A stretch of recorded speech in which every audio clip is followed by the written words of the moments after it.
মহানবী সাল্লাল্লাহু আলাইহি ওয়াসাল্লাম এর প্রতি সাহাবীদের ভালোবাসার নমুনা। এমানের মূল হল নবীপ্রেম।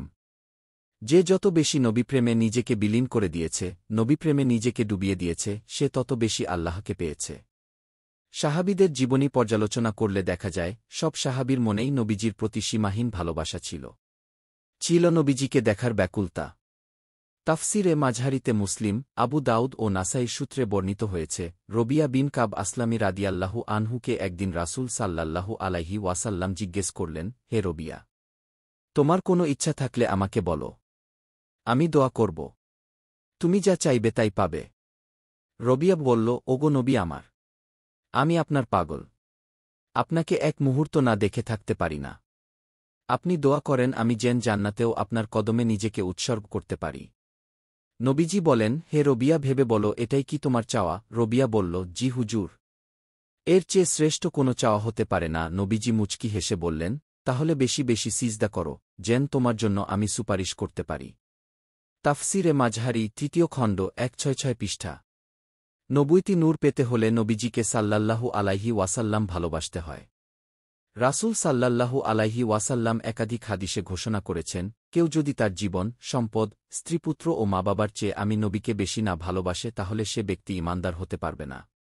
এক বর্ণনায় এসেছে, নবীজি সাল্লাল্লাহু আলাইহি ওয়াসাল্লাম ওমর রাদিয়াল্লাহু আনহুকে বলেন, হে ওমর, তুমি কি আমাকে তোমার জীবনের চেয়ে বেশি ভালোবাসো? জবাবে ওমর বললেন, হে নবী, আমি আমার সম্পদ, সন্তান, মা বাবা সবার চেয়ে আপনাকে বেশি ভালোবাসি। তবে আমার জীবনের চেয়ে বেশি এখনও আপনাকে ভালোবাসতে পারেনি। রাসূল সাল্লাল্লাহু আলাইহি ওয়াসাল্লাম বলেন, তাহলে মুমিন হতে তোমার এখনও অনেক দেরি আছে। এ কথা শুনে ওমর রাদিয়াল্লাহু আনহু বলেন, হুজুর, এ মুহূর্ত থেকে জীবনের চেয়েও আপনাকে বেশি ভালোবাসি। রাসূল সাল্লাল্লাহু আলাইহি ওয়াসাল্লাম বলেন, এবার তুমি মুমিন হতে পেরেছ। শুধু ওমরই রাদিয়াল্লাহু আনহু নয়, বরং সব সাহাবী রাসূল সাল্লাল্লাহু আলাইহি ওয়াসাল্লামকে জীবনের চেয়ে বেশি ভালোবেসেছেন। আনাস রাদিয়াল্লাহু আনহু বর্ণনা করেন, রাসূল সাল্লাল্লাহু আলাইহি ওয়াসাল্লাম দুপুরে আমাদের ঘরে বিশ্রাম নিতে এলে আমার মা উম্মে সুলাইম হুজুরের জন্য বিছানা করে দিতেন। দয়াল নবী যখন ঘুমিয়ে পড়তেন তখন উম্মে সুলাইম নবীজির ঘাম ও চুল মোবারক আলাদা করে সংগ্রহ করতেন। অনেক বছর পর যখন আনাস রাদিয়াল্লাহু আনহু মৃত্যুর দুয়ারে, তিনি অসিয়ত করে বললেন, আমার ইন্তেকালের পর রাসূলের ঘাম আমার কাফনে মেখে দিও। তার অসিয়ত অনুযায়ী মৃত্যুর পর রাসূলের ঘাম তার কাফনে মেখে দেওয়া হল। বুখারী হাদিস 5925। সাহাবায়ে কিরাম রাসূল সাল্লাল্লাহু আলাইহি ওয়াসাল্লামকে কেমন ভালোবাসতেন তার একটি উদাহরণ পাওয়া যায় আবু জুহাইফ রাদিয়াল্লাহু আনহু এর বর্ণনায়। তিনি বলেন, আমি তাবুক অভিযান থেকে ফেরার পথে রাসূলকে সাল্লাল্লাহু আলাইহি ওয়াসাল্লাম একটি লাল তাঁবুতে দেখেছি। বেলাল রাদিয়াল্লাহু আনহুকে দেখলাম একটি পাত্রে রাসূলের অজুর অবশিষ্ট পানি নিয়ে এলেন। সে পানি নেওয়ার জন্য সাহাবীদের মধ্যে প্রতিযোগিতা শুরু হয়ে গেল।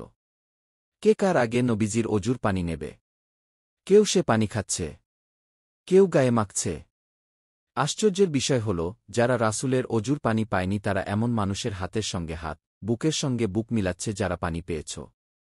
বুখারী হাদিস 5521। উরওয়া বিন মাসুদ বলেছেন, আমি অনেক রাজা বাদশাহর দরবারে প্রতিনিধিত্ব করেছি। কায়সার, কিসরা ও নাজাশির দরবারে গিয়েছি।